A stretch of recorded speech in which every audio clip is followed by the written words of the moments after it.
সত্যি তো, সত্যি উনি ভুল করেছেন, সত্যি ঠিকই বলছেন। Yes, you should be sorry. হ্যাঁ ভুল করেছেন, এটা খুবই ভুল।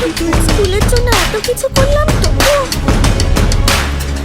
ওটার জন্য আমার এত বড় অসম্মান, ওকে আমি ছাড়বো না। একটা কম্পিটিশন হেরে গেলে কোনো ক্ষতি হতো কি? কত স্কুলই তো হেরে যায়, তাতে হয়টা কি? আমি ম্যাডাম কানুনগুলোর উপর বদলা নিয়েই ছাড়বো।